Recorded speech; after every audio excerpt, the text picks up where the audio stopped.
کوئی شخص کہتا ہے میں جلدی میں تھا، میں نے ثنا نہیں پڑھی، نماز ہو گئی یا نہیں ہوئی؟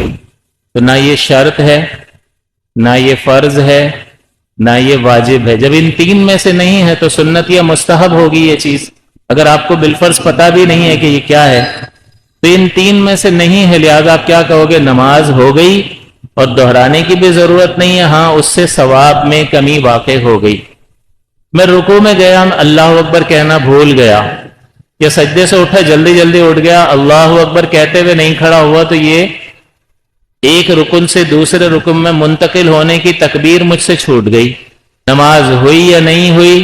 تو آپ دیکھیں گے یہ اللہ اکبر کہنا شرط نہیں ہے، فرض بھی نہیں ہے، یہ دونوں چیزیں چھوٹیں گی تو نماز نہیں ہوگی۔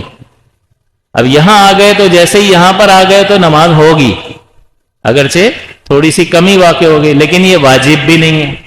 تو پھر یہ یہاں پر آ گیا سنت یا مستحب میں، تو آپ کہیں گے کہ نماز ہو گئی، دہرانے کی بھی ضرورت نہیں ہے، ہاں لیکن ثواب میں کمی واقع ہو گئی۔ تو کوئی بھی چیز چھوٹ رہی ہے تو آپ چیک کر رہے ہیں کہ میں نے کیا چھوڑا ہے، ان میں سے یہ چھوڑا ہے نہیں ہوئی، یہ چھوڑا ہے نہیں ہوئی، یہ چھوڑا ہے ہو گئی لیکن نقص پیدا ہوا، سجدہ صاحب کرنا ہوگا، یہ چھوڑا ہے تو نقص بھی پیدا نہیں ہوا لہذا سجدہ صاحب بھی نہیں ہے، ہاں ثواب میں کمی۔ تو بہت سارے سوالوں کا آپ جواب نکال سکتے ہو۔